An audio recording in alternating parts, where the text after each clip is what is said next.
خاص عبادت په جمعة الوداع باندې نشتا. البته کفارو او اغیارو د خپل ځان د طرف نه ناروا خبرې خورې کړي دي، د هغې په وجې خلک ډېر خطا کړي دي.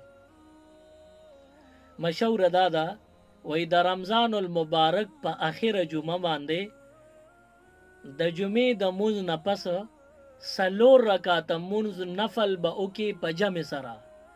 امام او مقتدي د جمعې د مونځ نه چې فارغ شي کورونو ته به نه ځي، په جمع سره 4 رکعاته نفل په نیت د قضا عمرې به وکړي. نیت کوم د 4 رکعاته نفل په د حاضر وخت د قضا عمرې په د حاضر امام پسې، او نیت به وتړي الله اکبر به وی چې امام او مقتدي د دې 4 رکعاته نفل اهتمام کو فارغ شو، نو وی د دې 4 رکعاته نفل په برکت د دې بنده په ذمه چې تیر شوي څومره قضا منځونه ټول معاف شو، او د ده په ذمه به څومره قضا منځونه هغه خو پرېږده، لا 900 کاله که تیر شوي منځونه قضایي نو د 900 کالو قضا شوي منځونه هم پې ورته معاف شو. نو دا د قضا عمرې مسله کال په کال راوځي، عوام په دې دوکه کېږي. دا د قضا عمرې مسله په اسلام کې نشته. تقریبا ما په خپله په 5 کتابونو کې دا مسله راوستې ده چې په اسلام کې د قضا عمرې دا 4 رکعاته نفل په جمعة الوداع کې کم خلک کوي دا بدعت دی، او په اسلام کې د دې هیڅ نسبت نشته، د دې هیڅ تعلق اسلام سره نشته. دا حقیقت نه دی، دا دروغ د کافرو یو جوړه پراپیګنډه ده. تاسو به وایئ چې کافر څنګه مسلمان ته د نفل ترغیب ورکوي؟ نو کافر کله هم چاته د نفل ترغیب نه ورکوي، خو کافر دومره کوي چې ستا فرض عبادات په ذمه وي چې هغه انسان په ذمه پاتې شي او الله یې ونه بخي، جهنم ته لاړ شي.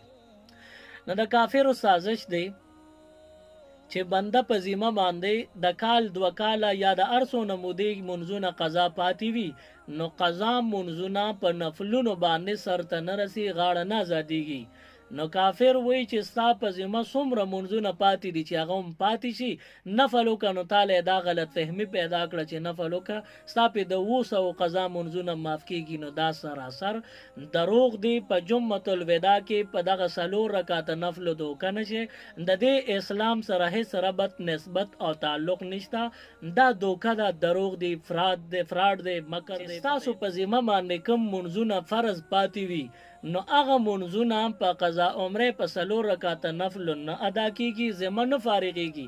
تاسو به داسې وکړئ چې اندازه به ولګي، یا خو درته پته ده چې ما نه د 1 کال، د 2 کالو، د 3، د 10، د هر څونه کلونو منځونه پاتې دي چې درته پته ولګېده، نو دغه منځونه را وګرځوه، څومره دې په ذمه ټول منځونه ادا کا. په جمعة الوداع کې داسې څه خاص عمل نه دی ذکر شوی. که ذکر شوی ستاسو ورور سلیمان شاه دلته تاسو ته به بالکل په ډاګه ویلو، خو د جمعة الوداع څه خاص رکن، خاص عمل، خاص عبادت اسلام نه دی ښودلی.